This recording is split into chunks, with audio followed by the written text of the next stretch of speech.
Hello, everyone. It has been a while. It is now 2019, and I'm going to wait for some people to join, and I'm going to share this link a few places.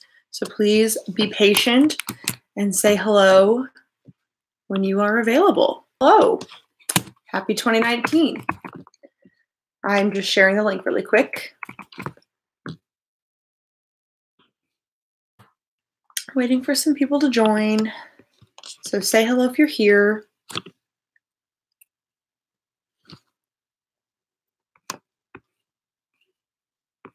It has been a while.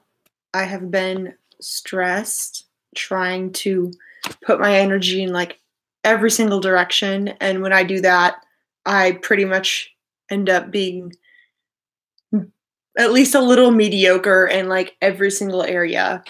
So don't like when it gets like that. But something I was actually thinking about recently is how I think in most of life, I feel a lot of like TE expectations from like, oh, you got to go to work or you got to pay your bills or like all these sort of things that you have to do. But I think that around the holidays, there's a lot of FE expectations. And so even though I am an FE dominant person, there's still a lot of expectations from like my family and friends. Like even if I enjoy hanging out with them, it still feels like an expectation. Even though I am an FE user and I know how to navigate those expectations, it still can be very stressful in the holidays when there's sort of this expectation for everyone to be together and everything to be perfect and all of your relationships to be great. And if there's any sort of problem in your relationships or family, then it's like an issue because it's the holidays. Everyone's supposed to get along. Like, what the hell? And I think this is even like way harder for people that don't value FE because you might be caught off guard and not even realize that you're being measured by these expectations or not know how to navigate them very well. So I'm almost done posting the link. I hope you guys are saying hello. I have not checked the comments quite yet. But I will in just a moment.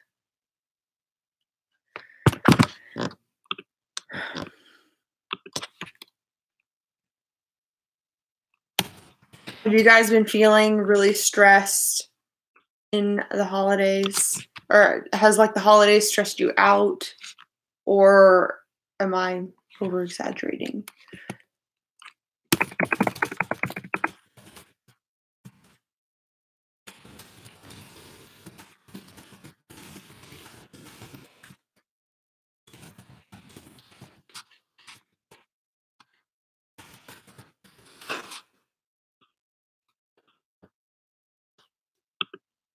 Okay, hello everyone. I am now about to check what you guys said.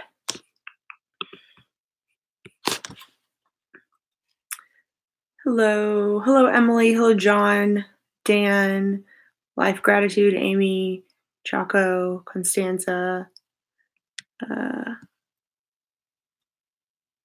Rectal Intron. Okay. Hello. Hello, hello, hello.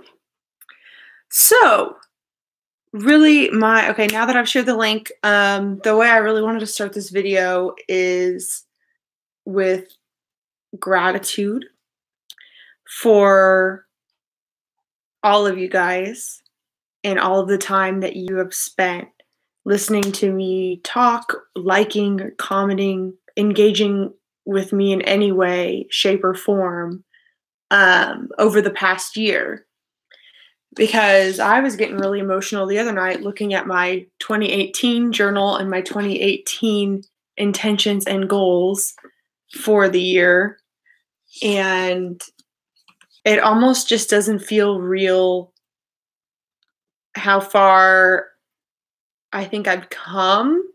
And I'm not trying to brag by saying that, but what I really think happened to pretty much everyone that I know in 2018, energetically, astrologically, this is just my opinion and also what I've sort of observed from a lot of my friends and a lot of comments. Oh, Yeah, if you guys don't want to be listening to this video, you should check out KCTK. They just commented. Sorry, sorry, Paul and Drew. Um, anyway, that's my family. Don't mind them. But sorry. What was I saying?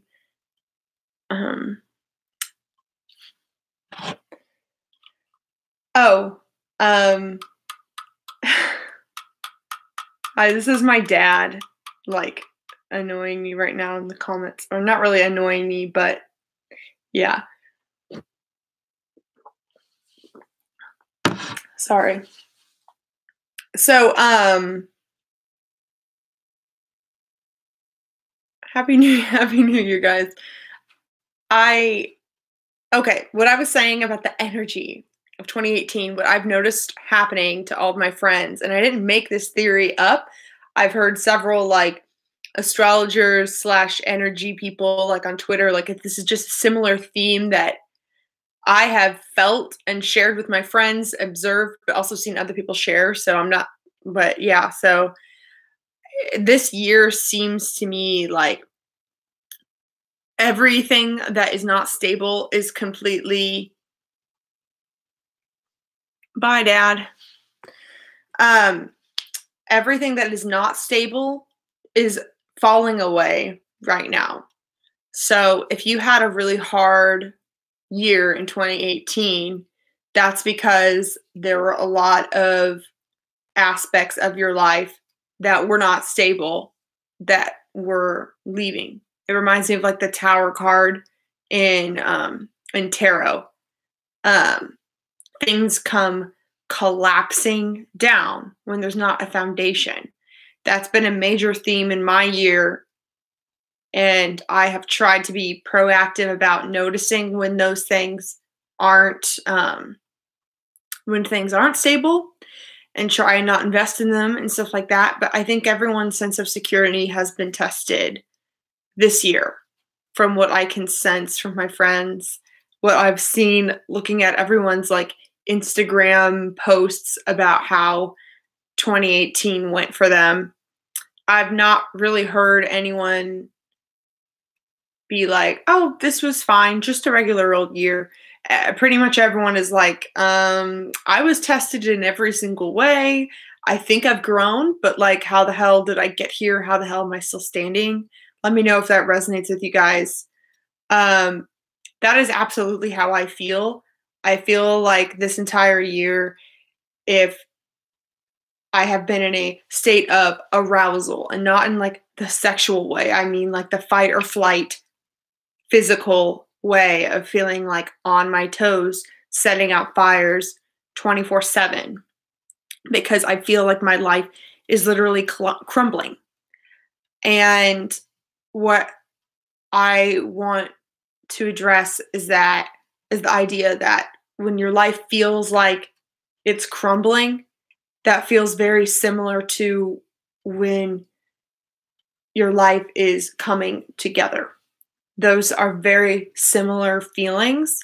And if you feel like you have been absolutely crumbling this year, or if you feel like you're starting 2019 on the wrong foot or not with a very sturdy foundation, don't be too afraid. Don't be too afraid, because I really think that this is the year where we're going to put ourselves back together again, or at least try, or at least be more comfortable with the idea of things falling out of our lives that don't serve us. And this might seem really basic, and you can argue that this happens every year. I really do feel like things are just speeding up. I feel like I'm on life hard mode, extreme mode, or something. Like, I don't know if you guys know what I'm talking about. Oh, hey, thanks, Kat.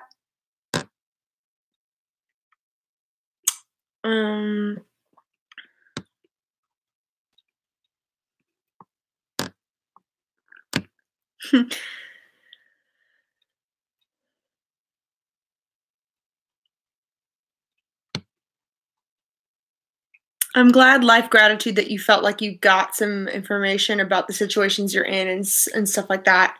Um,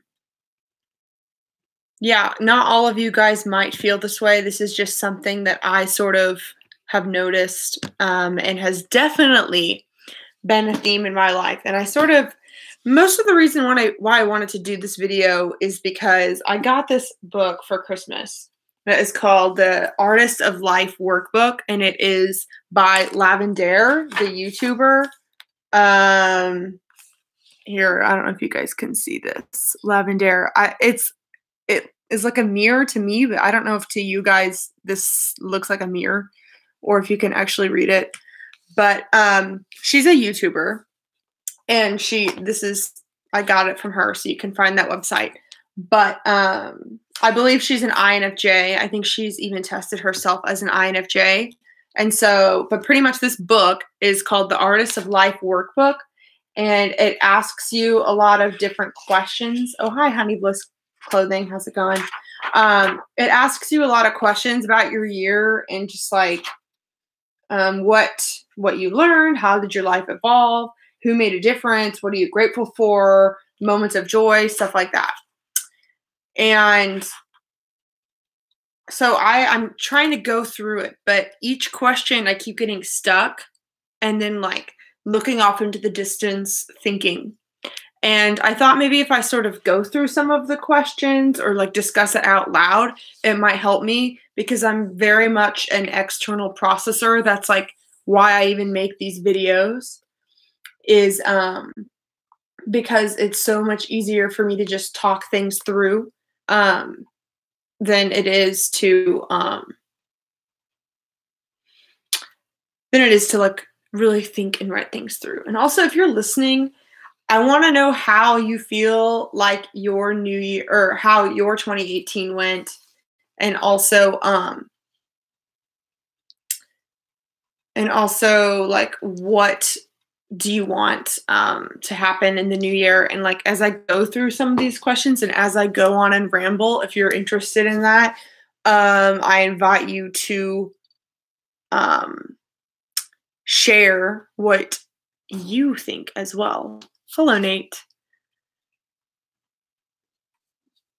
Life, you're fine. You're more than welcome to comment if you'd like. No worries about that.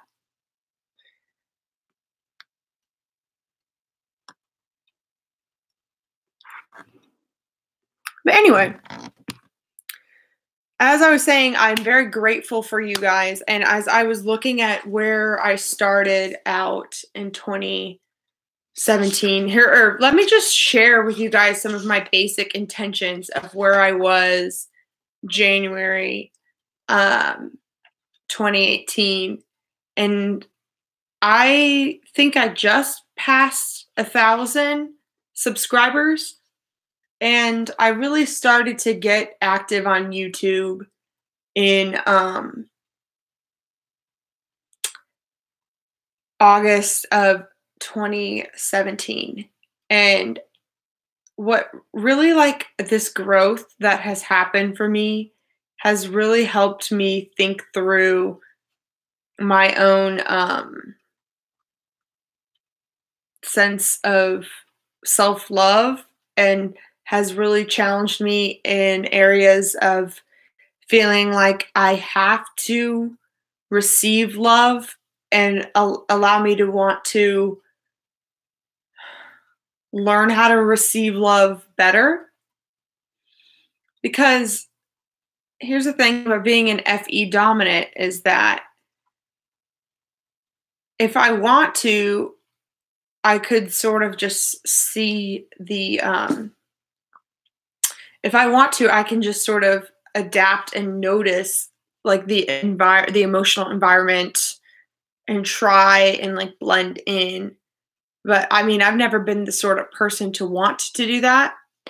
And so it's easy to feel like isolated and alone, even in a large group, if you feel like people are talking about things that you don't necessarily want to talk about, if you feel like they don't understand you, they're not your people, things like that. But in this year, I've tried really hard to really go out and find my people, even if that means the internet. I have prioritized certain internet conversations and people over real life people because I've been prioritizing my own interests and investing in my own interests over doing things and talking about things that don't interest me as much.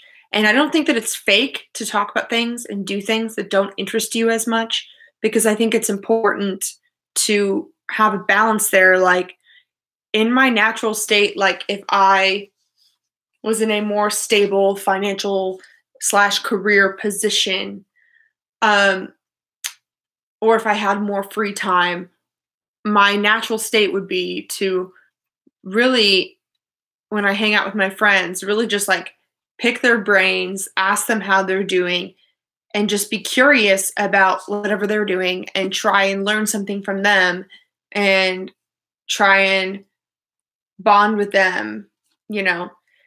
But lately, I mean, like this year, I've only really had the energy to talk about my own interests. And that's been a weird change, but it's also been interesting because I feel like I've been really heads down, feeling like I have to narrow in on who I am and what I'm doing. And I feel almost like I've been throwing out lots of boomerangs out into the world, trying to find my people, be like, hey, this is me.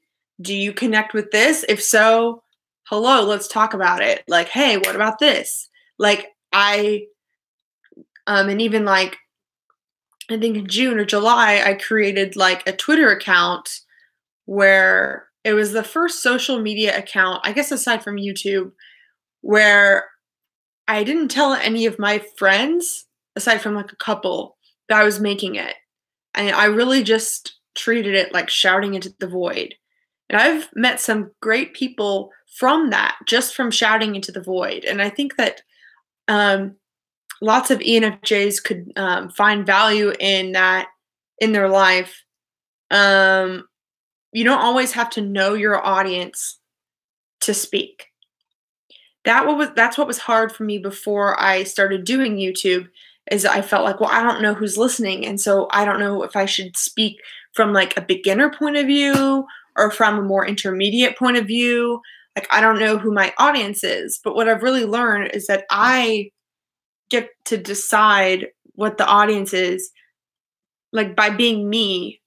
Like, I don't have to always be altering myself to who I think is listening.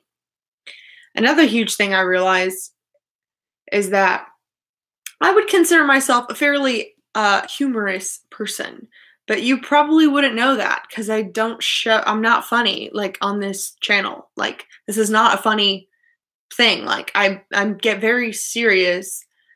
But as I've mentioned before, some of you guys know I did do like improv comedy and sketch comedy, and I was a total like musical theater nerd growing up and stuff like that. But what I realized is that, so okay, my sister for the past few years has joked that it's her New Year's resolution to be the funniest one in the room.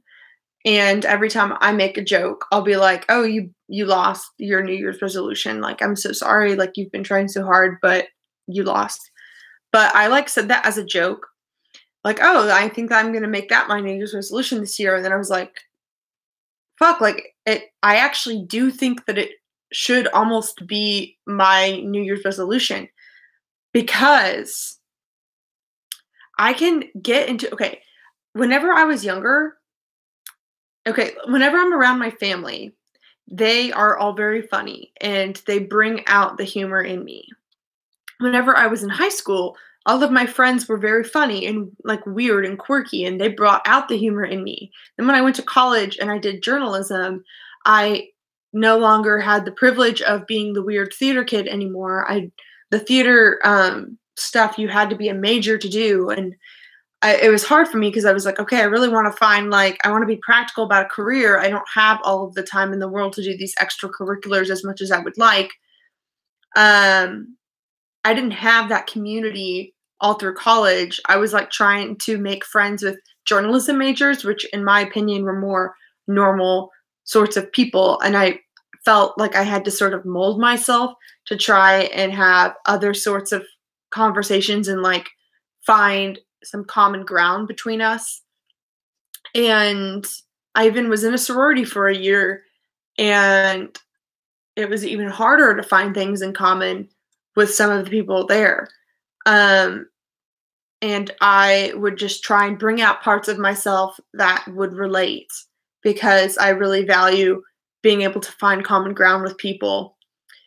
So, and I mean, that's sort of how I always am, is I want to be able to find common ground with each individual, but I want to surround myself with the individuals that make me feel like the best version of myself, my favorite version of myself. But what I've realized, so Crystal, my best friend, right? She's not that funny. She is funny, but she's not that funny. That's not one of her main character traits. She knows this. I've told her this. I'm not dragging her. She will readily admit that she's not really that sort of person. She's way more deep. And I'm not the sort of person to have, even when I was more funny, humor isn't really something that I look for to judge people whether or not we would get along. I know that for some people, like for my girlfriend, for example, humor is one of her like main characteristics, or at least one of her more, because I think we have so many different aspects to ourselves, but then we also sort of have like our public persona aspects that we show to people when we first meet them to impress them. Humor used to be something that I would use to impress people, but now I feel like talking about deep things is more of something I use. But one of my favorite things about dating my girlfriend is how she really brings out this like goofy, lighthearted side to me that I sort of realized, sorry for this long little ramble, but I realized that I shouldn't have to wait to find people to bring out my funny side. Like, I can bring that out of people.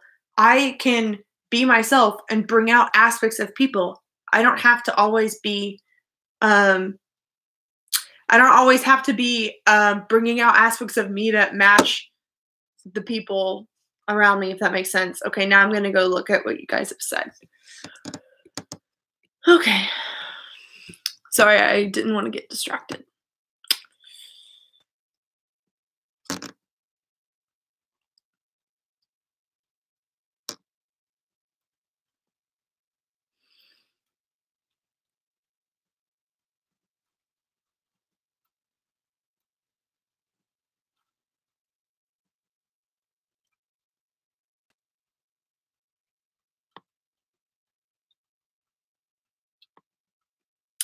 Yeah.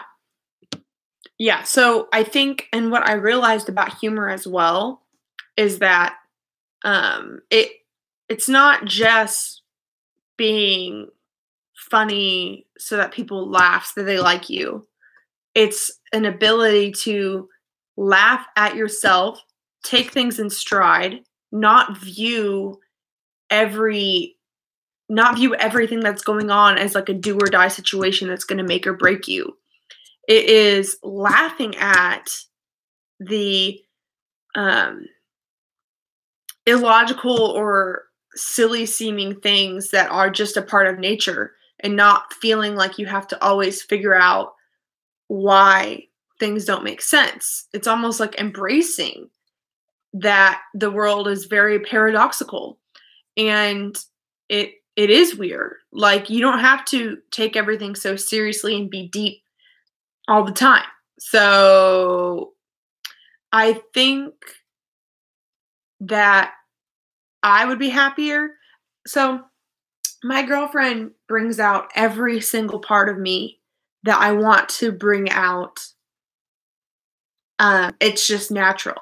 Not only does she have humor, she's also deep. It's a very good combo of both.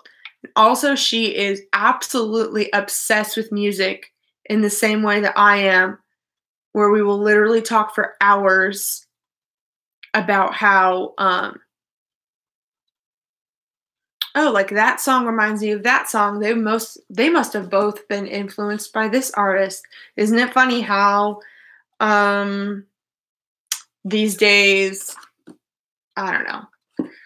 I don't even know what I'm talking about, but we don't just listen to music together, we talk about it. We also are both musicians.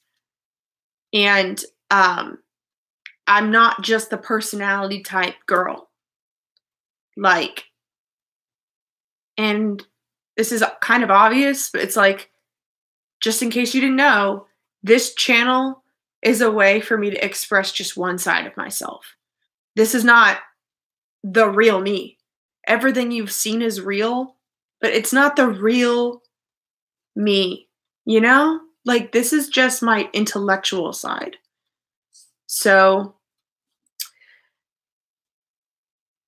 I'm a little overwhelmed by how much differently my life looks now than it did a year ago, to the point where I have absolutely no idea where I will be at the end of the year. So,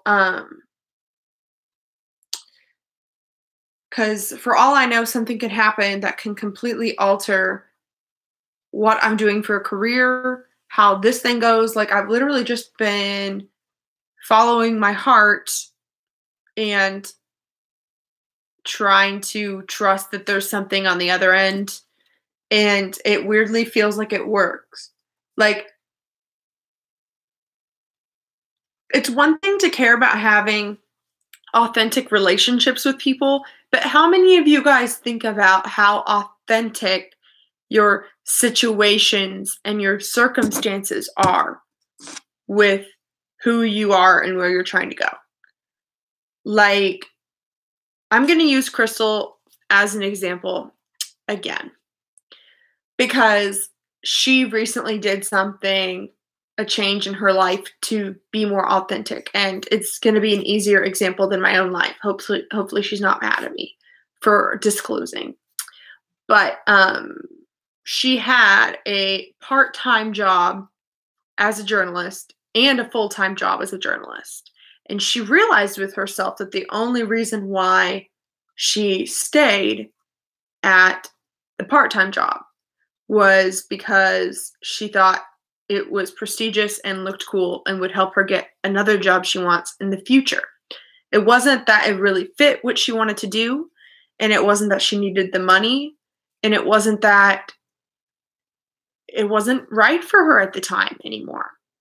But how many of us really assess the situations in our life as well and let them go if it is not aligned with where you're going?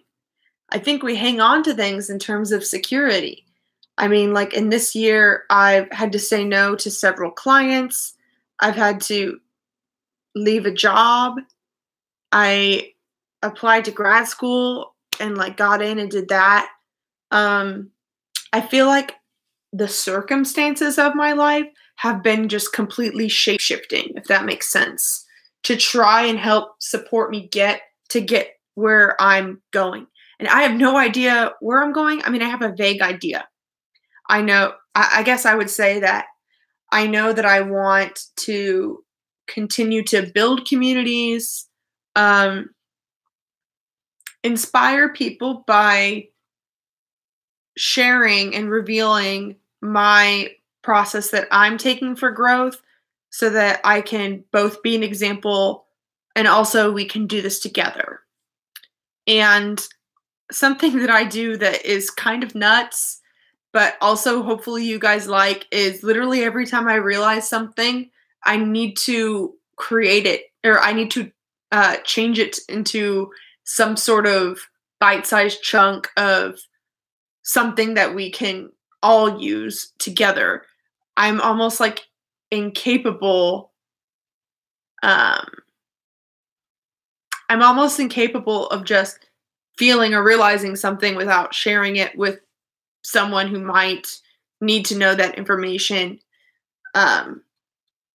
which makes me talk a lot. It makes me not like know how to shut up. But I almost don't even know how to process um, an emotion without transforming it into something helpful or useful, if that makes sense. So that's what I see myself always doing, is always being open and as vulnerable as I can about my own growth process and sharing it and communicating it, and eventually turning that into some sort of system or blueprint that some people can follow, not everyone, but people that relate enough to me where they feel like they're like in my soul group, like going through the same thing as me. Because I know who some of you are. A lot of you guys have reached out to me, and if you're watching this and I haven't responded, I'm really sorry. I know I have a lot of like life coaching people to get back to. I've been trying to really think through my priorities and think through like how many people I am able to take on right now and stuff like that. But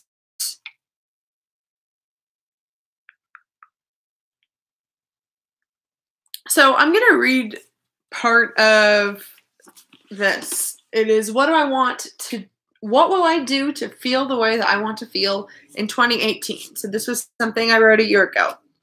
I said that I wanted to feel more self-disciplined, more comfortable, more invincible, more confident, and more alluring. I said my intentions and goals were to balance my self-discipline with self-forgiveness, to feel comfortable, stable, and secure, to let go of the need to control the outer world, to further tap into and accept my divine feminine, which is funny because I'm dating a woman now, which has forced me to do that, to prioritize a morning routine, which I'm still working on. But I have done a pretty good job of tracking my habits and certain things like that, like monthly with the bullet journal. Also, to cultivate inner confidence. I think this is one of the things that I have really worked on this year, because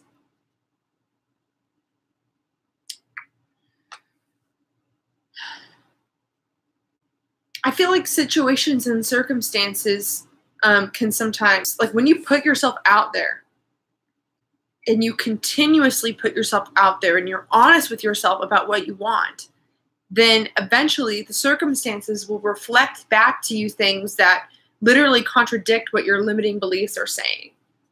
So I might say nobody cares what I have to say, but if I get hundreds of YouTube comments, then that contradicts my limiting belief. So then I'm now forced to reconcile what that belief is and then look more deeply into, well, why do I believe that then? Why have I believed that? What were the circumstances that led me to believe that in the first place? And did I incorrectly interpret those things to develop those things? Yeah, Pukoki, I'm sure you have been dealing with some similar thing and starting and growing your YouTube channel. I'm not sure when you officially started, but from what I've seen, you've been ramping up the content and getting I'm assuming you're working on your consistency with it, because I know for me as an NFJ, like consistency is really hard. Okay, great. So it's been like a year for you as well. Go subscribe to Pukoki if you haven't already. But yeah, like I feel like I have made making videos a habit, but to do like what Pukoki's doing and be like, this is my schedule of like interviews and like being super transparent about that, that's freaking awesome. Because I feel like for people that aren't good at TE, like my energy fluctuates. Like I want to be consistent, but I really need to know what I want to do and be honest with my own capability. before I even do that. So, yeah, what other things was I saying? My other main intentions, to follow through on what I say I'm going to do. The big thing with this, following through on what I've said I'm going to do.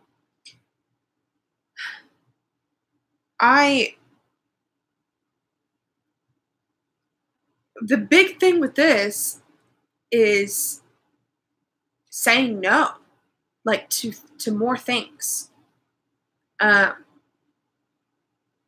I am still working on this, clearly, but I would always do this thing where I would I would be the friend that would tell friends, oh my gosh, like I can't wait we should go totally hang out tomorrow. Or not tomorrow. I would be like, oh my God, let's get a happy hour like next week. And I would always do that. And then I would burn out, and then I would not have the energy for that person, and I would feel absolutely terrible. And I still feel like an absolute shitbag every time I cancel on people. But I literally have to cancel if I get to that point where I have literally no energy to give the person. And so I think I've done a better job at following through on what I say I'm going to do. But what I want to get better at is actually planning for the investing in myself thing, like so that I don't burn out and so that I'm not worried about being burnt out. And I don't know, Pukoki or any other INFJs listening to this, I'm dating an INFJ, and she does the same thing, even though she's an introvert. And you might think that introverts would be better at like not burning out, but like literally we've been dating like 9 months, and we don't know how to not see each other. Like we are like in a love bubble, but like in a way where it's like I can tell the honeymoon phase is like over, but also like it's very much not. Like we aren't sick of seeing each other at all, but we also like don't really have a reason to not see each other. Like we're very good at getting work done together and relaxing together and not feeling the need to talk. And that is like absolutely tremendous for me in my in a relationship, because normally in relationships I feel like I have to be on at all times, and I do not have to be on like around her at all. But we also like there's kind of no reason to not be with each other unless one of us is busy. But what we're sort of working on this together is like to use TE and SI if I was an STJ judging me or something. Maybe I would be more productive if I had a morning routine and a evening routine, a bedtime, if I woke up on time. Like maybe if I slept enough, I would get more things done. Like that's so basic, but I don't understand why it's so hard to do. And like my INFJ girlfriend and I would do the same thing where we're hanging out, we say we need to go to bed early, and then we're watching a movie and we're like, then we get into discussion and it's like, well, this discussion is more important than sleep. Obviously, this is like the most interesting discussion I've ever had in my life. Like, of course it's more important than sleep. And then in the morning, it's like, oh, well, you know, I'm going to start, you know, not doing that tomorrow. Like that is something that literally I do all the time. Because in the moment, there's always, you're always able to find excuses for why you should be doing that thing. And I think part of this has to do with FE, but also TI. TI is able to rationalize anything, and FE would rather go with the flow of what feels good with it now, sort of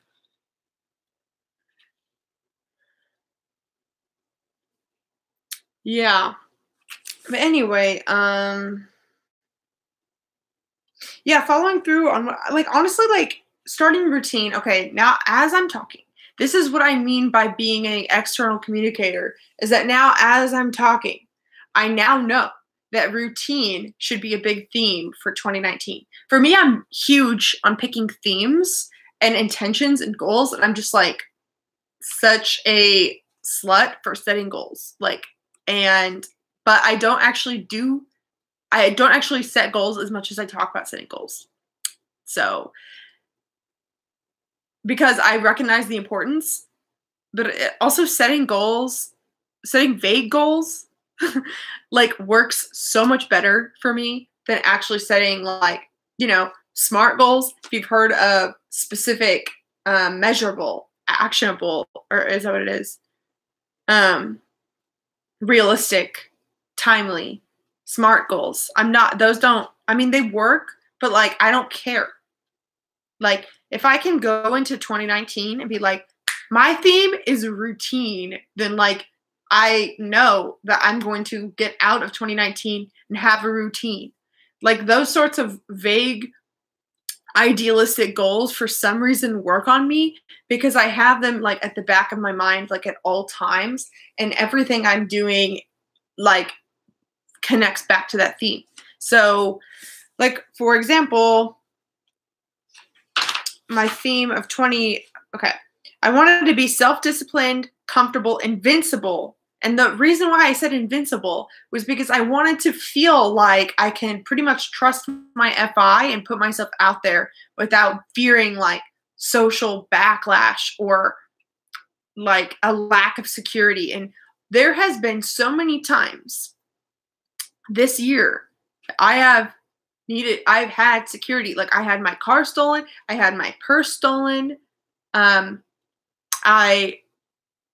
car randomly stopped working and I had to spend money I don't have. I've had to open up like credit cards, like I've had to ask for help.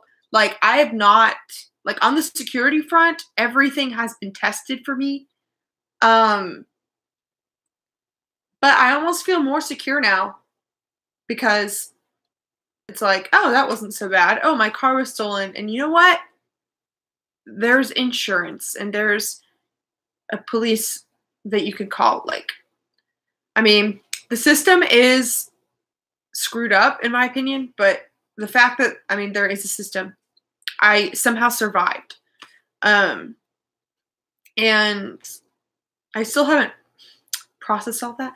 But anyway, like, losing a job and like having a client threaten to not pay me. Like, I've just had like all these like situations that have made me, I've had moments where I've been like, I don't know if I'm going to be able to pay rent, like, but I've somehow made it out. Like, I've somehow made it out this year, like more abundant than I was last year. And that is just honestly wild to me. Like, I'm looking around and especially like being 24 years old. And when I look at my belongings now, there's this really special thing that happens where ever since April, I have only made money from following my dreams. So when I look around at my belongings, my dreams like bought that thing. You know what I mean? And so if you hate your job, I encourage you to quit in 2019. Oh my gosh, maybe we are kukoki. I just am so like on the team of like quit your job, like to everyone.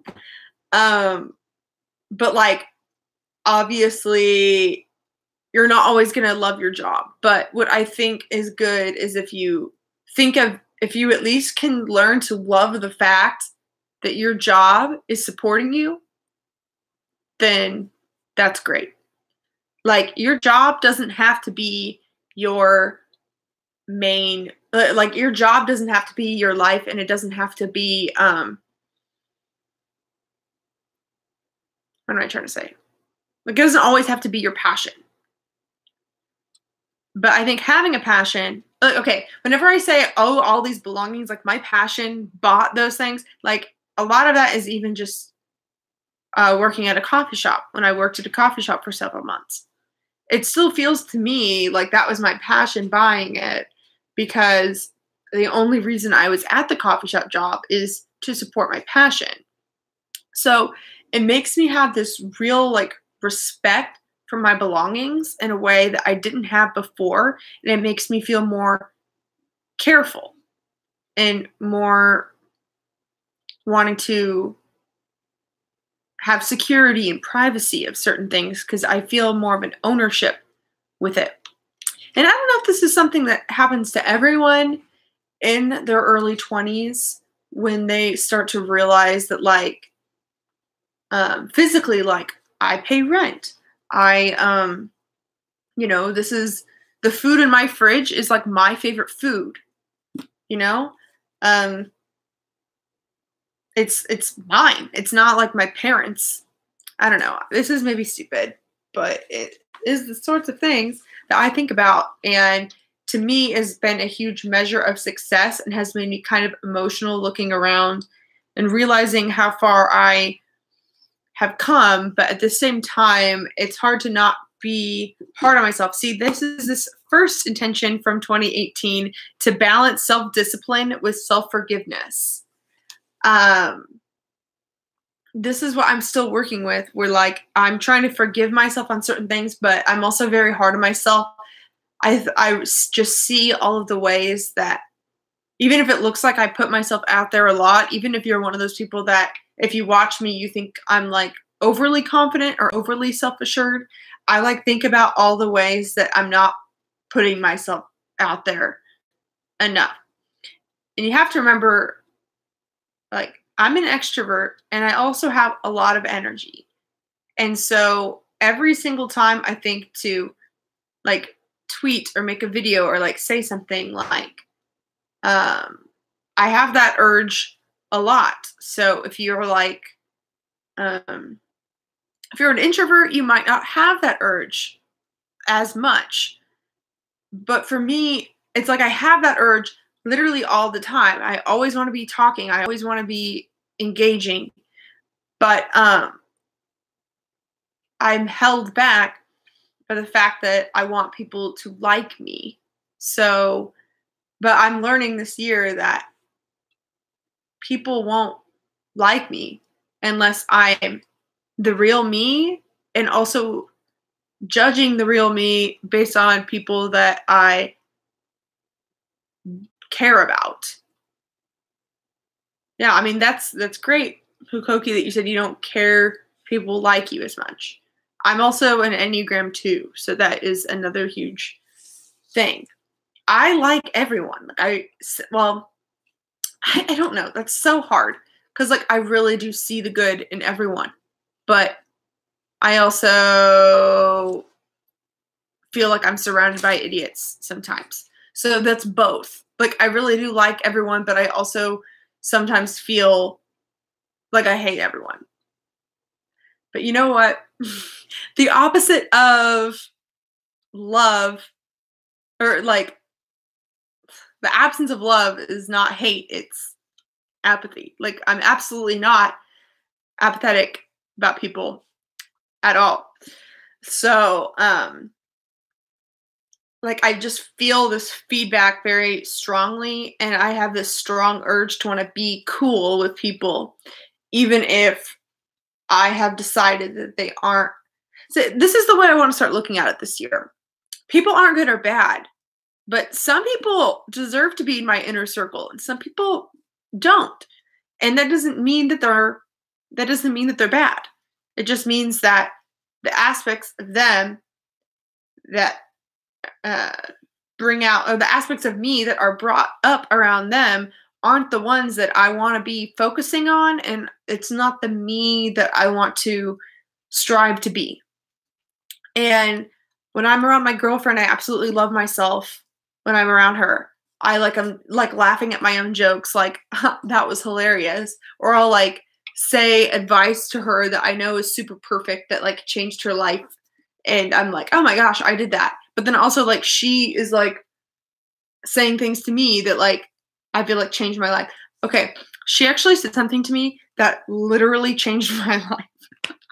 Like I've been thinking about this for like a week, is that she told me that I am allowed to just exist without always trying to make the most out of everything. And I cannot stop thinking about that because I'm realizing that I push people away in my friends. And I definitely did this in dating because, okay, I have not even gotten here yet. But like another one of my goals for 2018 was to feel sexy and alluring and to release relationship blocks. Because I got to tell you, I was like in this phase where I was like on Tinder all the time, just sort of testing people. I've been in this phase on and off, but like I would be this person where I'm just like a tease because I would feel like in the mood for attention. And then I would be like, just kidding, I'm not in the mood anymore. I'm now completely turned off by you. What was I thinking? Like I like literally don't understand that. But it ultimately came down to not feeling attractive because I didn't feel attractive in high school. Like I didn't date in high school. And so for some reason my high school brain thought like I would look in the mirror and be like, I think I'm attractive, but boys aren't trying to date me, so I must not be. Oh well. And okay, that is actually kind of anyone can sort of come to that conclusion, but I actually think that's a very great example of sort of like unhealthy FE and SE is I was looking at people's reactions to me and sort of judging like I like took it as fact. I was like, they don't seem interested. They aren't expressing their interest in the FE. And that must be true then. Like, that must be accurate. Like, I didn't think, like, oh, maybe blah, blah, blah. Like, I didn't, like, look at possibilities. I look at it totally, like, at face value. But I think that's an example of how I was talking about earlier, how I can sit and say to myself that people don't care about what I have to say, and then I get views on YouTube, and I'm like, oh, okay, well, I guess I have to rethink that. This is, like, that has happened as well, like, with dating, feeling attractive, things like that. Like, I went through high school, and so many people in high school feel like they're the only ones. So if you're in high school and you are watching this, you're not the only one. Or even if you're in college and you're watching this, or I know people have graduated college that have never had a relationship that feel like they're the only ones. Like, I feel like there's so many situations where you feel like you're the only one. You're actually not. What I've noticed though is with vulnerable emotions, people don't share them. And so you literally think that you're the only one that feels them because nobody's talking about them super openly. So yeah, but just because you don't get like a very obvious expression of being told that you're attractive or whatever doesn't mean that you're not attractive. Like, but I definitely took things growing up at like face value, and I still have that problem with certain things. With certain things I'd be like, well, no employer wants to hire me because I'm not a fucking carbon cutout person that would do a good job at a corporate job. Not that if you are working a corporate job that you're a carbon cutout. These are just the lies I tell myself. We all tell ourselves lies. We're all delusional. I'm just being honest with you about some of those lies I tell myself. But where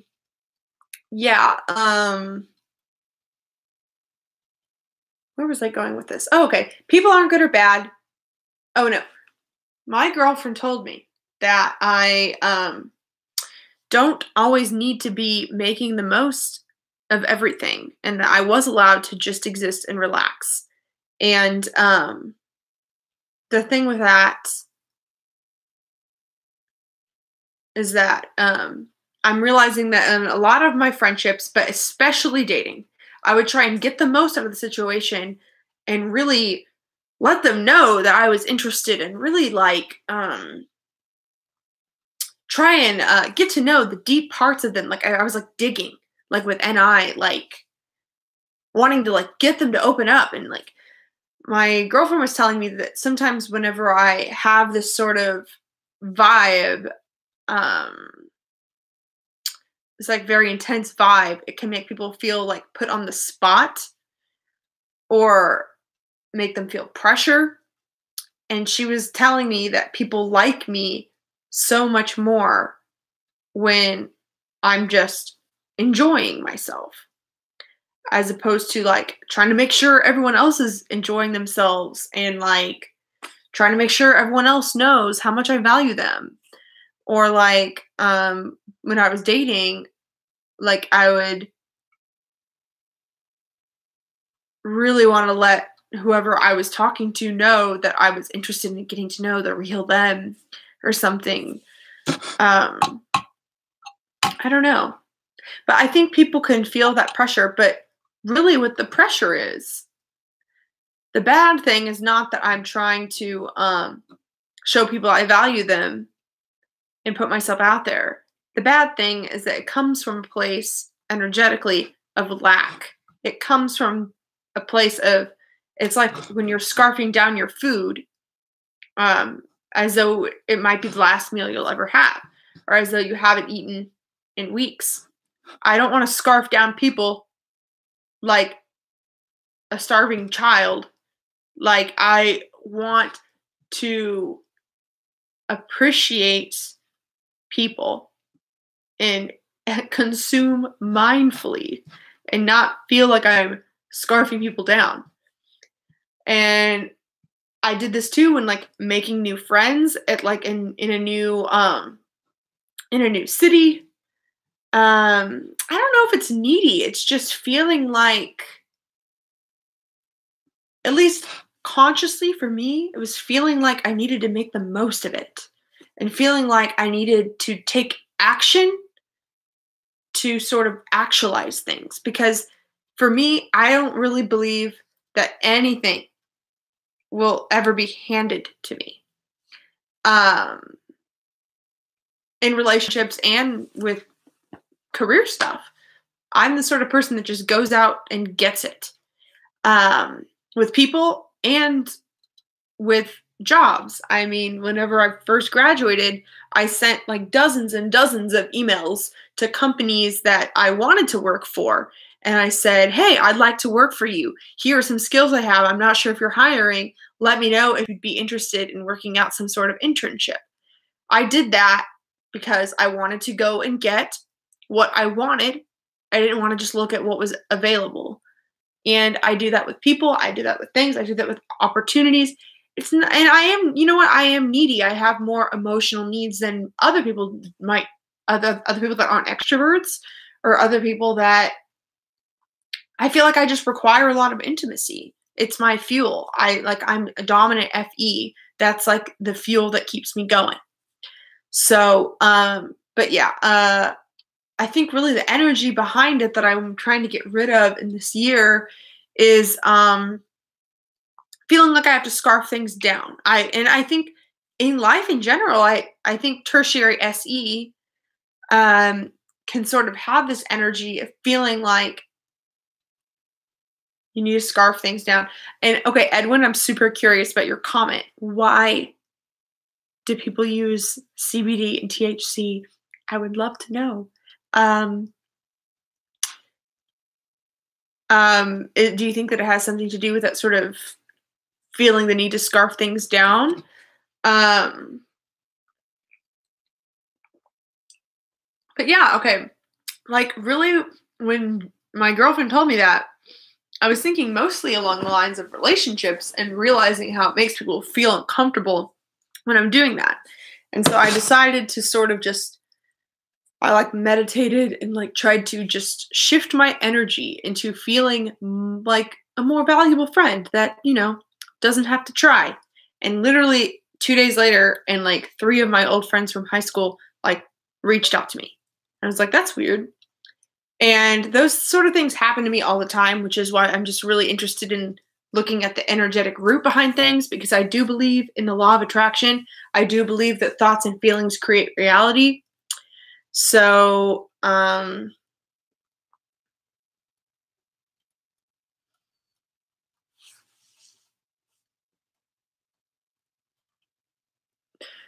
Yeah, when I've smoked weed, it definitely develops my NI, and it's sort of like um okay, now's my time to relax and not worry about anything else. I feel like it does kind of make me more P in a way. It almost inhibits me from trying to control the outer world. But yeah. So so just random thing about weed, like um I've noticed a lot of NJs when they try it for the first time won't feel anything. They'll be like, "What? This is all it is?" But then other people that don't value NI will like try it and be like, "Whoa, I'm seeing the world in a whole new way." And so my theory is that it enhances wherever NI is in the brain. I don't know if that's true, but I feel like it's just sort of this feeling of like holistically looking at things from a deep level. It's very I like when I'm drunk, I literally can't think. Like you can't think. Like it makes you completely out of control. And I don't really like to feel that way. But I mean, weed doesn't really do that to me. That's just my opinion. But I also like it's illegal, so don't do it. Okay. I mean, unless it's legal, you know. That's my official statement that you can quote me on. Um but yeah. I get that, Pukoki. She's an INFJ who says she acts like an ESTP when drunk. Yes. I definitely feel like almost like I use SE more when I am. But anyway, what was I even freaking talking about? Okay, yeah. So this whole idea of scarfing things down. So this is why I like talking out loud, is because I already realized the way that I scarf things down in relationships, but I didn't realize how I do this in almost all areas of my life. And it's this sort of sign that I'm viewing things from a lack position rather than an abundant position. And whenever I approach things through the perspective of that, they're you're abundant in this thing, then you have more of the power in that situation, and also things flow more freely to you. If you view friends as abundant, or if you view potential lovers as abundant, then you all of a sudden start behaving like you are a catch in that way, whether or not you actually are. You don't need to wait for these signs to show up to actually behave that way. You don't need to date a lot of people to act like you know you have options.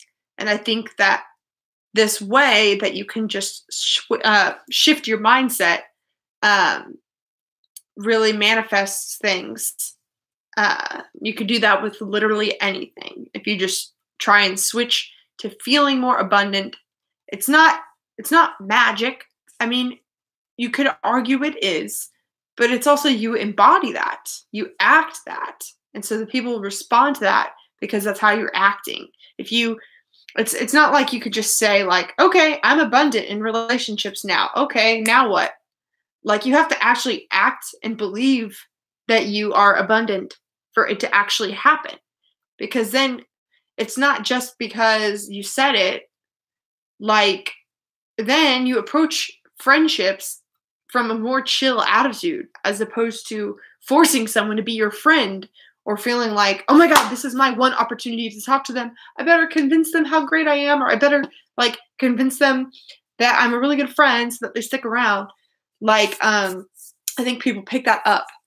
And I think that I have, now that I'm thinking about this, I had a lot of bad friend experiences in elementary school.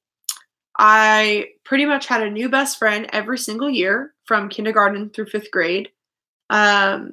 Two of those friends randomly either turned their back on me to a friend or said to my face, "I've decided that you're weird now, so I don't like you." things like that. Or they would just move or something random. I literally would cry myself to sleep so many nights in elementary school because my mom would like say I can have a friend over, and I would call like 5 people and they would all say no, and then I would be like, well, I'm just going to be bored as hell. Like I like never knew how to entertain myself. I was better about just like I read a lot as a kid. Like I was a little bit better at that, but especially like when I'm reaching like age 8 to 12, like I literally needed to be entertained at all times. If I did not have a friend available to hang out with me that weekend, I might as well have been like the lamest person on earth in my eyes. I literally could not sit still, and I took it so personally, like that there was something wrong with me. So part of that is because I feel like I naturally needed or craved more intimacy than what culturally was normal at the time. But also some of those negative experiences, or again, like I talked about earlier, these experiences where you learn the wrong lesson. Like I told myself that they couldn't come over because they didn't like me, but maybe their mom just said no. Like I literally every time somebody's mom said no, I told myself that that was because they didn't like me and they were lying, which probably was not true. Or even if they didn't want to come over, it doesn't even necessarily mean they don't like me. Or even if they didn't like me, it doesn't necessarily mean that there's anything wrong with me. Like all of these things, I'm realizing like could have played a role in why I have approached relationships in that way. All right, I'm going to check the comments. It's been a second.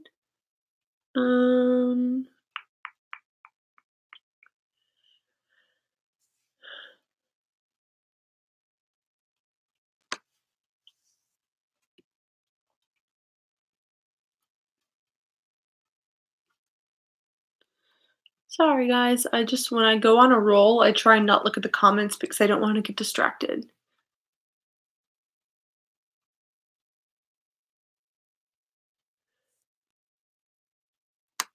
Yeah, so I think like the feeling insecure in friendships, it's a combination of just being ENFJ and it having like a larger capacity for it than a lot of people.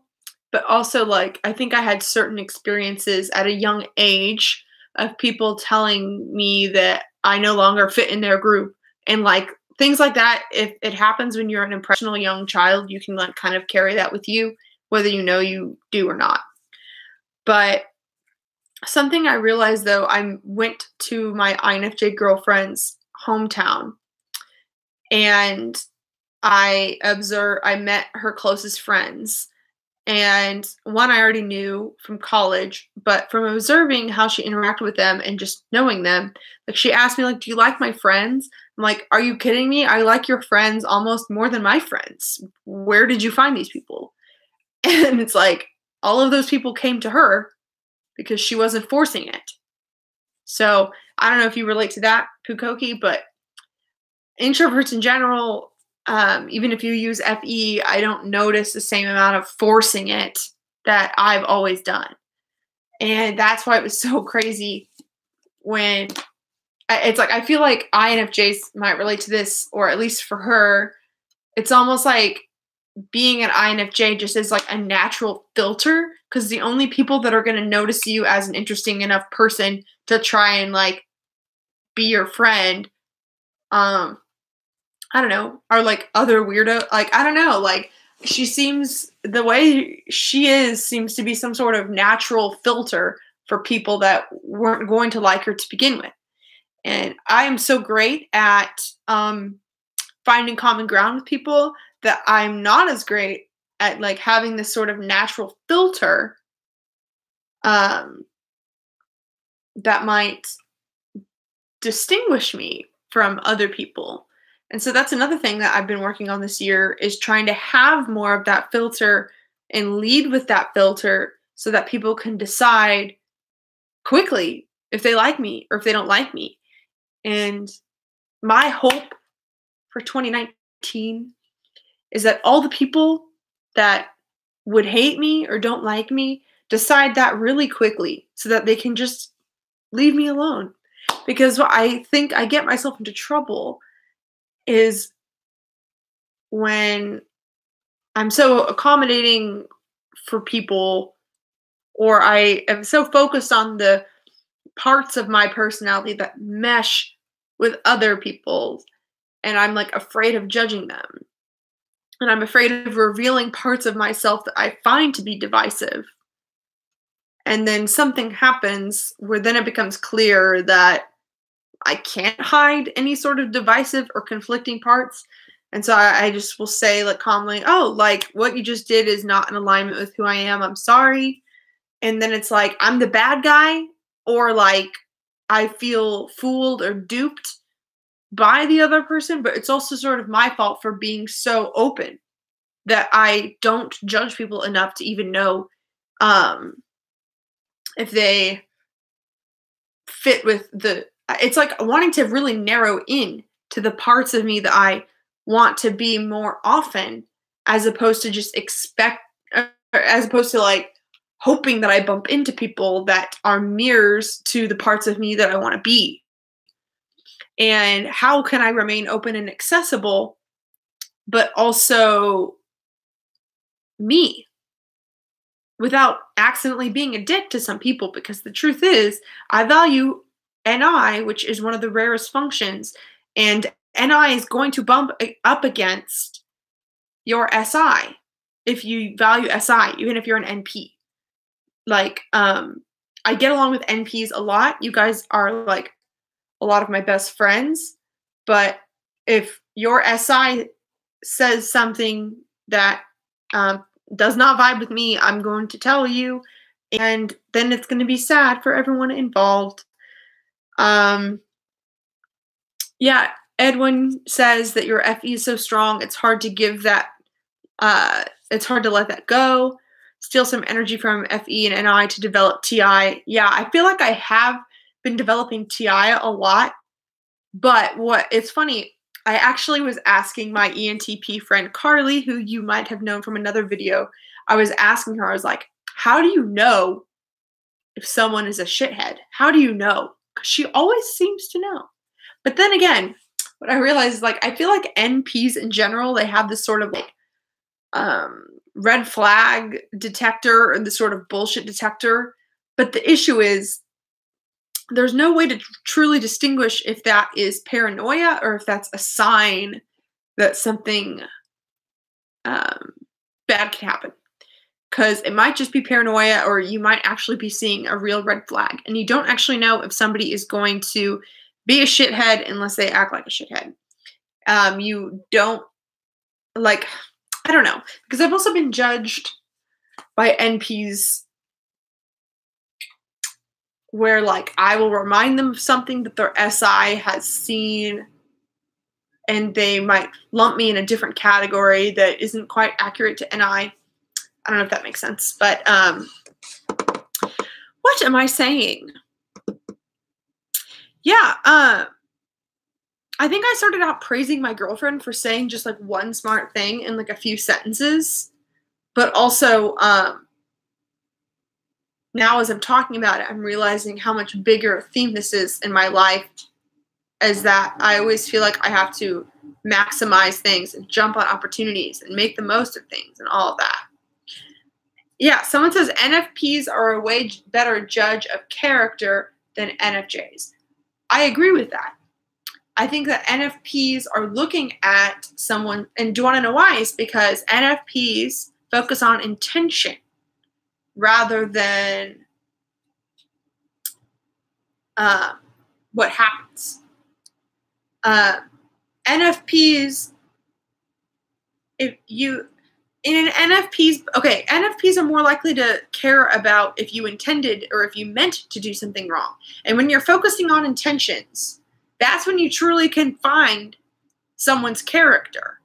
But character is not always what the NFJ is looking at, but not one is better than another, because NFJs are better at knowing if somebody is actually a pleasant contributor to society and actually growing and actually a good friend. Like, okay, I think NFJs can know if someone's a good friend, but you can have good character, but just be going through something and not being as good of a friend.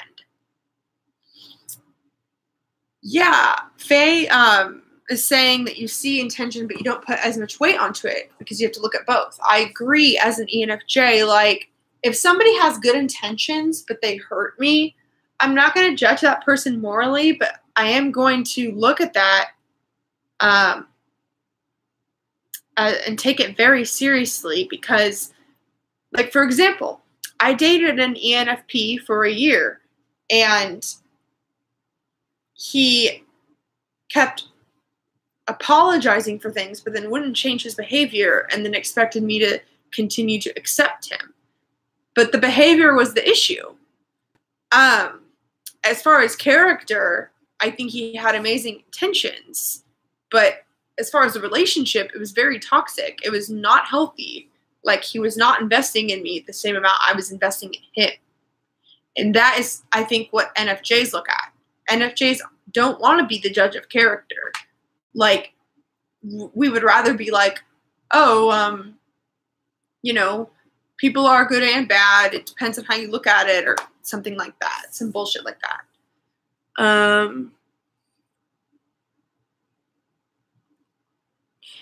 Yeah.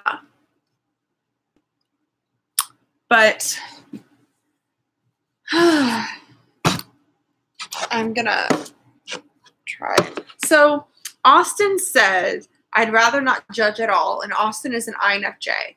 And I want to share something I've been thinking about, is that just earlier I was talking about how I let people into my circle who then end up either not investing in me or not really fitting, not really reflecting the parts of me that I want to really be all the time, which I don't judge the person, or I don't think that they're a bad person just because they might not really match with where I want to be right now. But what I've realized is that I do want to judge more. I don't want to judge in the sense where I'm being judgmental of being like, I'm better than you, or like, you did this wrong, or blah, blah, blah. But what I think healthy TI is good at is discernment. It's zoning in on, it's really discerning a good apple from a bad apple. Okay, no, that's actually more FI. Well, like, okay. Discriminating, not in like the connotation that you think of, but like dividing between what works for you, what doesn't work for you. And NFJs don't want to judge people, but I think that we need to. I think that we need to be more, evaluating people. Like Lisa said. Yeah, and like Faye said, whether you need apples or oranges right now, that is a perfect way of putting it, because we're not saying, oh, apples are better than oranges, or like, I'm not saying that you need to play God and be like, well, since I'm up here, like, I know, like, blah, blah, blah. Like, it's a very personal, subjective judgment of what works in my life. And people go through different phases of life where they need to be more accepting, or where they might need a certain sort of people or certain sort of person. I mean, it's funny. I went through phases of dating NFPs, and then I went through a phase of dating NTPs, and then I went through a phase of dating STPs. And then now I'm dating an INFJ, and it's perfect for me right now, hopefully for a while. But, it's funny because it's not like I was looking for a specific type, but I was attracted to those sort of lessons, like, for a while. Okay, so Tiger says, why decide whether you need apples or oranges when you could have both? You could have both, but what about the situations where you can't have both because you don't have enough energy for both and you're trying to be strategic about what you want to invest in? That's sort of like the moments I'm talking about. The moments when you are low on resources and when you're trying to get to a specific location, like with NI. Like, that's what I'm talking about.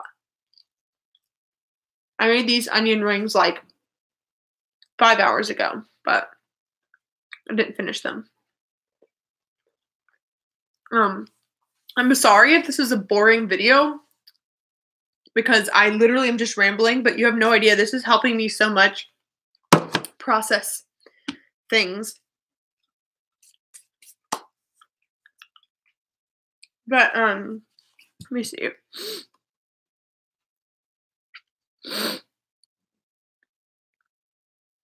Oh, thank you, Fukoki. I appreciate that. Okay, Amy, you're an NTP. You said we can use discernment for what we want or don't want without making unwanted wrong. Okay, yes.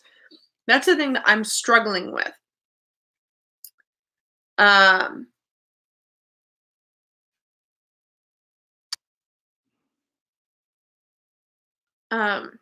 The thing that I'm struggling with is being okay with discerning without judging myself as being bad. So I'm curious, like Amy, if you can elaborate on that. I judge myself and I have a lot of shame whenever I judge people, and that's because I have TI in my inferior spot. And like, I get boundaries are healthy, but and I think also because I lead with feeling, it's like, I don't want to personally judge people. And also, I just want to say too that I wasn't saying it was boring for validation. I really do appreciate your guys' comments, but now I feel guilty thinking that it might have seemed like I asked that for validation. That was me judging myself. Okay. But yeah, sorry, I'm going to respond to some of those comments in a sec, but I want to finish this point is that, like, I don't understand, like, I think whenever I feel like I'm discerning, I feel like I'm being divisive or evil in some way. And I don't know why that is. Sometimes I think, well, this is the same logic that causes wars and racism, blah, blah, blah. Like, I'm like afraid to go too close to anything that sounds divisive or hateful. But I know now, and my NI is telling me now, that I need to do that. So yeah, unwanted does not equal wrong. Thank you, Lena. I think that's very important. And thank you, Faye, for saying that I am allowed to ask for validation. That's another thing. Okay, Emily says, I always feel guilty for not trusting someone. Like, I owe it to them to trust their word. I felt like that recently, and then I ended up being proven right, sort of, in that instinct. But something to remember is that, like, Emily, maybe you feel like you don't trust someone because that person's not right for you. But maybe somebody else does trust them, or maybe somebody else does feel fine with someone because maybe your version of unwanted is different than somebody else's version of unwanted. That's the thing. Like, if I ever like become not friends with someone or anything like that, that doesn't mean that none of my friends can't be friends with. You know what I mean? Like, I don't like whenever something is unwanted. Like, I'm afraid to even judge something as unwanted because I don't want. I don't know what I'm saying, but I'm gonna move on. Hopefully, something comes to me. Because there was a couple comments I wanted to read further. Okay, Faye said, if you are loaded up on certain nutrients too, then it's good to step back from one food in favor of another because your belly has so much space. Okay, that's very true. And it's okay that NE might have difficulty making certain decisions, but if you are an NE dominant, then you're going to eventually, through growth, you still have SI and you're going to have that need for security, and you might need to make choices in order to have all of the possibilities you want. That's how NE and SI go together, is that you want stability and certainty so that you have the means to go out and do like whatever you want. That's the challenge. But for NPs, if you're too stuck in NE land and you want both, then if you never decide, then opportunities pass you by and you don't have security, and then you don't have the means to have both. Then you have nothing. So that's another thing.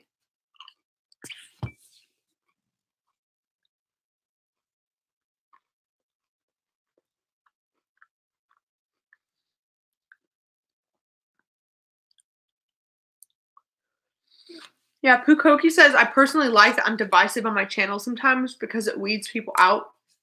I agree. And every time that something happens where like I lose some subscribers or something, like it's ridiculous. I literally mention that the patriarchy exists. Like, okay, I try and stay away from politics as much as possible on this channel, just because I think that people on all sides should receive this sort of information of self-awareness, and if we're ever going to understand where the other is coming from politically. Like, but I am a very politically active person. I have a lot of opinions that I literally have not shared. And so it baffles me that literally just saying that the patriarchy existed, I got a slew of comments telling me that I was wrong. And then someone like told me that I was fat. And I was like, oh, so you have in your same breath that I am not. Oh, hi, Jack. I doubt you're watching, but hello.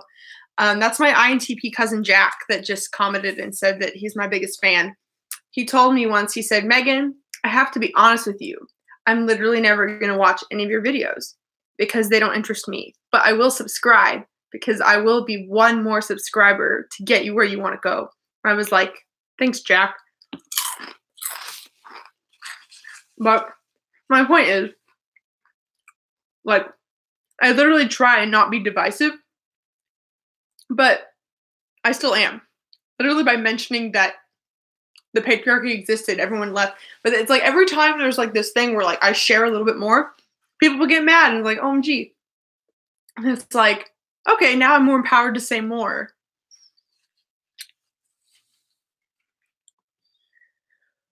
And then I always feel better after I say that. And I always feel better once I weed people out. But for some reason, I'm still afraid to do it sometimes. But every time I do it, I then feel better. And I'm always happy when people leave.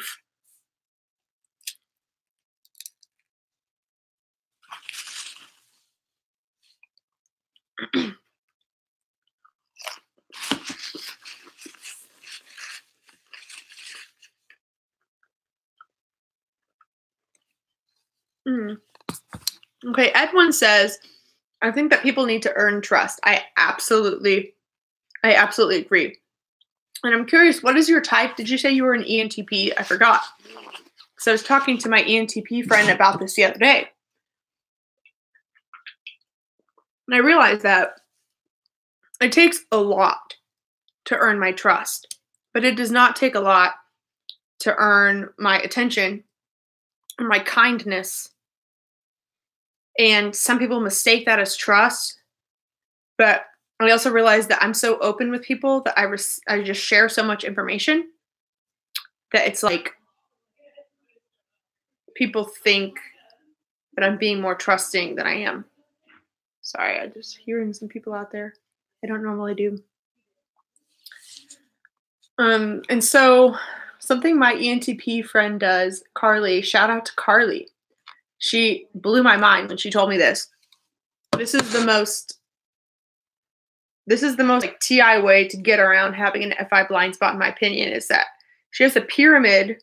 She has like a friendship pyramid where she organizes facts or secrets about herself or certain traumas that have happened in a pyramid based on how comfortable she feels sharing. And she makes it a rule to herself to not share anything unless the person has moved to that pyramid. And just as a way, and so she literally organizes her friends. Like, she'll be like, oh, you moved from like level 3 to 4 or something. Like, if she like thinks of it that way. And I think that's brilliant. And I like laughed at it and like liked the idea and thought about it. But I actually am thinking that I might actually take the time to write that out. Because to me, this is how I feel a lot about NTPs. Sometimes I'm like, that's brilliant, but why did you take the time to actually do that? Is what I think sometimes. But it works. If it works for you, it works for you.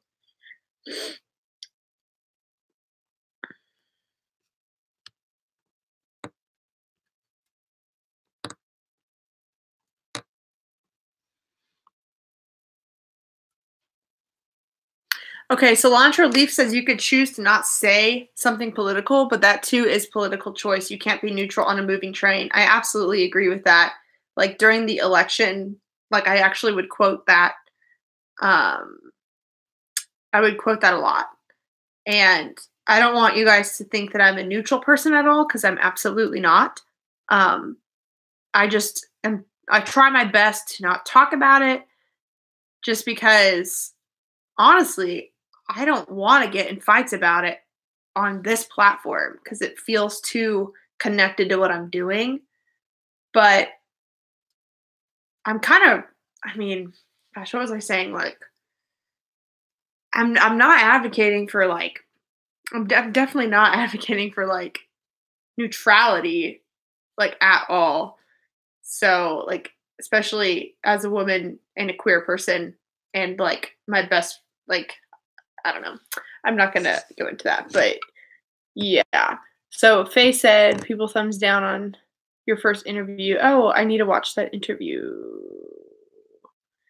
Yeah, just for saying you're queer. Yeah. Yeah.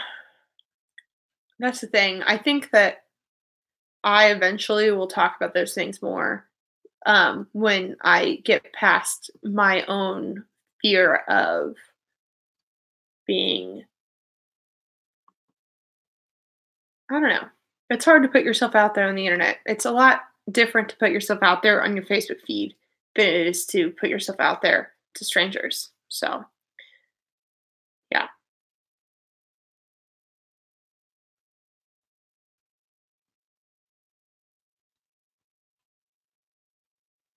I'm reading.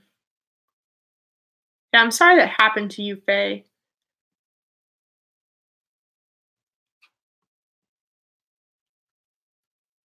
I'm glad that you guys are that way.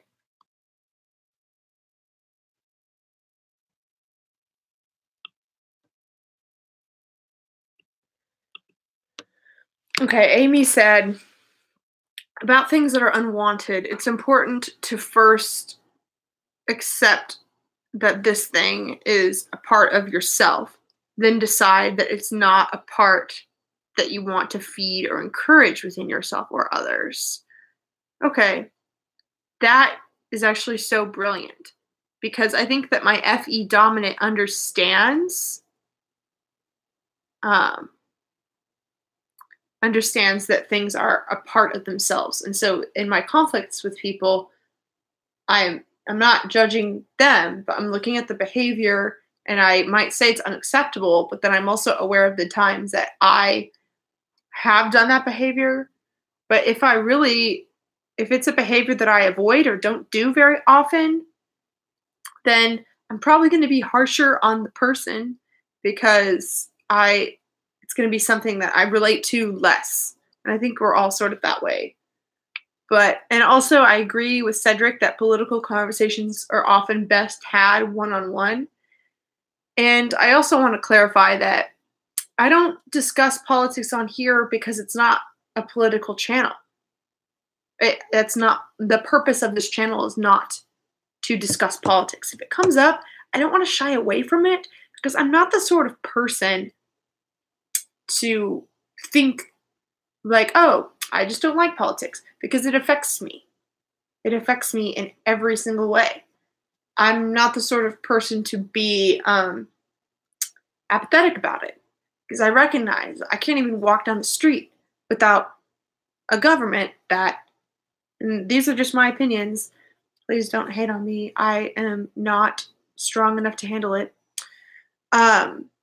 Literally, like, you can't even, like, walk down the street without, like, there being a government and a system for there to be a street. Like, and I think that so many things in government people take for granted. And also politics is entirely about people and how they live their lives. If you think it doesn't affect you, then you're privileged. Like, that's that. It does affect you. And the less or people that the most underserved people in communities are the most affected by certain politics. So if you don't feel you're offended, or if you don't feel like you're affected, then at least that's not a bad thing. I'm not shaming you. Just take a moment to be grateful for the fact that if a certain law changes, you aren't necessarily worried about your paycheck not happening. If the government shuts down, it doesn't mean that you are going to not eat, you know? Like, those are the sorts of things that you have to, like, be grateful of, in my opinion. Yeah, Faye says, I think FE could be so incredible and healthy when it comes from a boundaried space of emotional abundance. I absolutely agree with that. And something that my friend Crystal, an ENFP, told me once is that she said that she thinks that people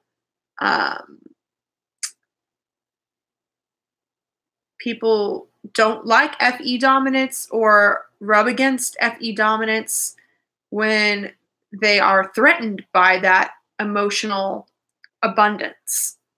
Because a lot of people judge ENFJs as not being very great and knowing who to invest in, and we burn ourselves out and stuff like that, is because emotionally we view ourselves as pretty abundant. Like, the more the merrier, things like that. Because we literally view abundance in that way. Where other people literally think about, I only have so much emotional energy, how am I going to invest it? And not one of those mentalities is healthier than the other. Like, I don't know if it's because ENFJs believe that they're abundant, that they therefore act like they are. What comes first, the chicken or the egg? But, like, ENFJs do seem to, and like FE does seem to feel like, whether we're correct or not, that we can, like, handle things in situations, whereas FI is more protecting their emotional energy. And even if I have more energy than others, like, there are still times that I'm going to need to protect my energy, and that's what I'm trying to work on.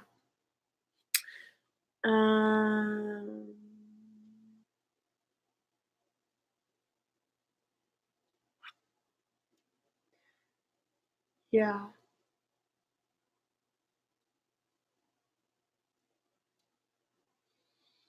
So I think I'm going to try and head out here soon. This little gab session was helpful, I think, to me. I guess, well, actually, I'm going to answer one more question and then I'm going to try and wrap up after that. Is that Imperius said, will learning about my type and functions help me to advance in business in any way whatsoever? I'm an INTJ. I know you're an entrepreneur, and I wonder if it has helped you. Yes, I think it has. And I also wanted to say that I want to go into explaining or answering that question more in another video and more subsequent videos. I'm planning on making two set of series, if that's how you phrase it. One for what to do if you are managing X personality type, and also what to do if you are working under X personality type. And then also I'd like to do a series one time of, like, what to do if you are X personality type entrepreneur. So this is sort of a longer process, I would say. These are going to be hard videos to do, so I don't know how quickly I'm going to get them out, because I'm going to need to talk to lots of people before I know the answers to those things. But I do digital marketing. So for me, I sort of even think about personality types as certain targets that you might be marketing. So that helps me. And I think it also helps in business if you're just, I mean, emotional intelligence in general uh, has studies show that that helps you advance in your careers. Because I think that if you can get along with your boss, you can get along with your team, you can communicate your ideas and help each other be their best selves, like in business or whatever, then it's definitely beneficial. It's helped me in all areas of my life. And I think that if you're an INTJ, what it would probably help you understand, what would probably be useful for you is understanding some of the FE cues that you might not be picking up on because you are an FE blind spot.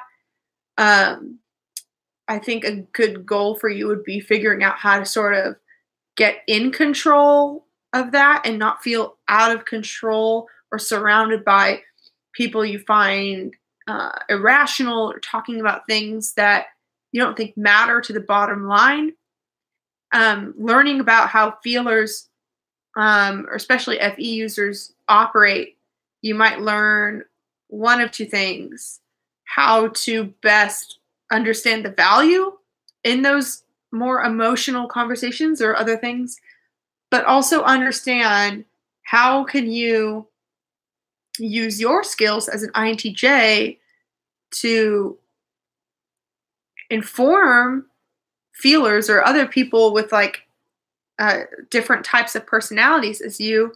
How can you allow them to learn from you and share your insights to help feelers sort of put their heads down and get work done, which is what you are more successful at. Help feelers like me come up with better systems for what we're trying to offer. And yeah, so just that sort of communication, I think, is the most important thing, because then you can learn from each other and become a more superpowered version of yourself. So yeah, that's my answer there.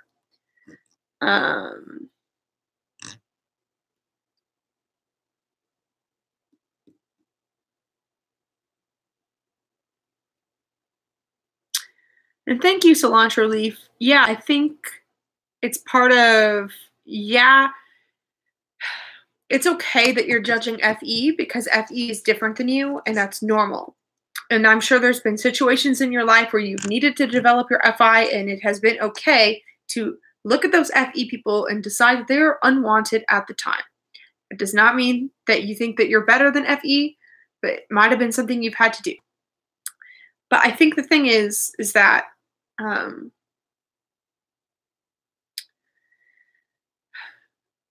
knowing that it's, again, twofold. You are judging them, but they have something that you need. They understand something about the world that you don't really understand, but you also understand something that they don't understand.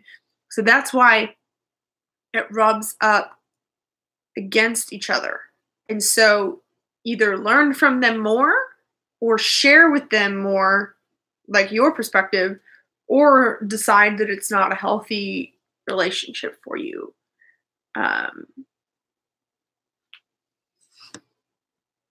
FE wants to protect tribes, but not when the tribes are wrong and shooting themselves in the foot. FE will speak out. Okay, just random rant. Like, everyone always talks about FE caring about other people's feelings and going along with the tribe. Martin Luther King is one of the most famous examples of an ENFJ, and I believe that he is one. And he was a shit starter. He was a shit starter. He did not go along with the tribe. He led the tribe toward a better path. He was controversial. To say that we should all hold hands, that was controversial. So remember that. Like, the times have changed a little bit, but I mean, ENFJs, they aren't always going to be just saying whatever people want to hear.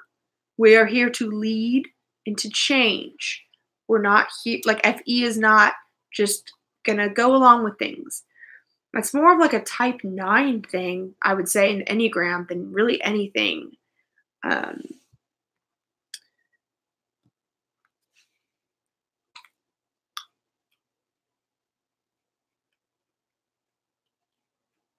Mm-hmm. Now, Jules said, can't forget the FE users have TI, and TI doesn't just ride the wagon if it's illogical. Yeah. And I agree, Pukoki, that Oprah is also an ENFJ. And I think if the culture is shooting itself in the foot, an FE can understand how harmful the behavior is, then, oh, I can tell you that, Faye. If society or a person is shooting themselves in the foot, then FE is going to be like, hey, like, you're hurting yourself. Maybe not do that, and sort of notice those things.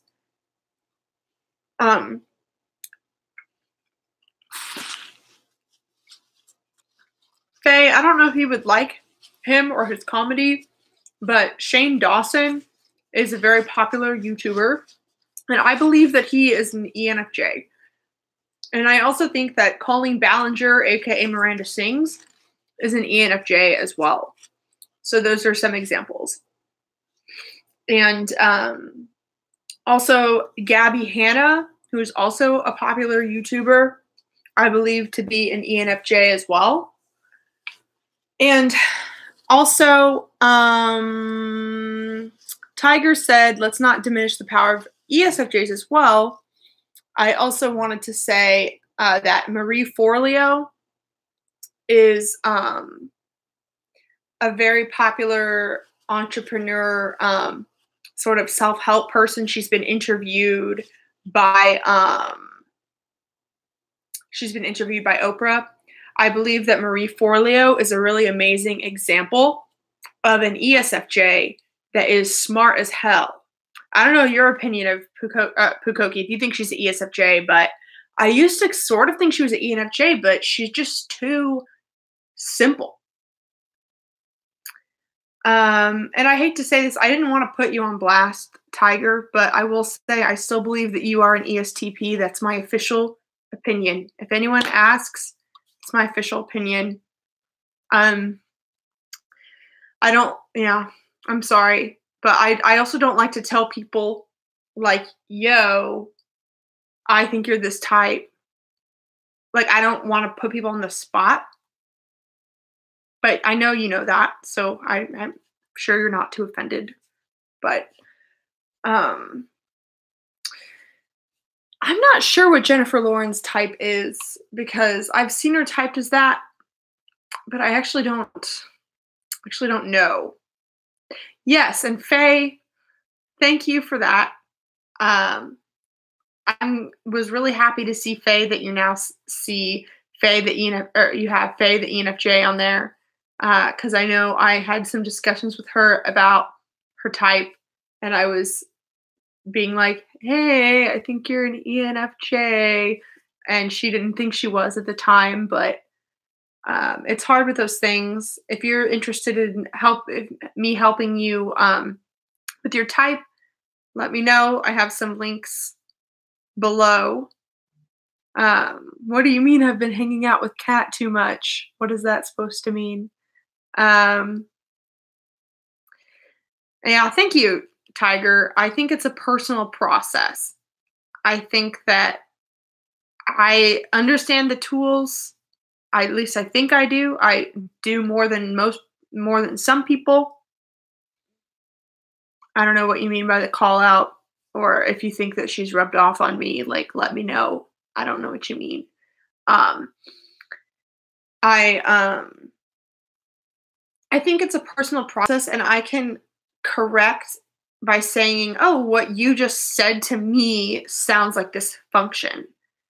But I don't understand how that has to do with Kat, because I've always called Tiger. I've literally always told Tiger that I thought that he was an ESTP. I thought that before Kat thought that Tiger was an ESTP. Like, we did not influence each other's opinions on that at all. So that's that. Austin, I'm glad to see that your goal is to make videos. And also, Jim, that's very sweet of you as well to say that you've noticed my perspective. And Jewel, I have not been officially typed by Dave and Shannon, but I have been unofficially typed by Dave and Shannon. Yes, okay. Faye said, your understanding of type has gotten better since you allowed yourself to form your own insights. That's the first thing I always really ask when people want me to let them know what their type is. I'm always like, why do you care? Why does it matter? Because I know the tool, I know what FE is, I know what TE is, but I don't know you. I know what you are showing yourself to me. So that's the thing that I could say is I could say, what you just did was this, what you just did was this, what you just did was this, what you just did was that. I don't know you. So I can see you. I can guess at the best of my ability. And if you're interested in me walking that through with you, let me know. Like I said, I'm trying to get some clients to help walk this process through with people. But yeah, Tiger, I do think people can type people, but officially type, I don't know. It's like I would have to literally be inside Tiger's brain to be like, no, for sure. And I'm never going to get to know that. So, yeah. Because, yeah, it's a personal process. And, like, I think it's so true that Faye, when you release resistance to being a certain type, or if you release your biases to certain functions, then you allow your true self to reveal itself to you. And that's the beautiful process. And what a great note to end it on. I've been talking for a while. This is a long video. I hope you guys enjoyed it. It has, you know, I felt like I haven't posted a video in like 2 weeks maybe. So there you go. Here's some content. Thank you for watching and have a wonderful rest of your day.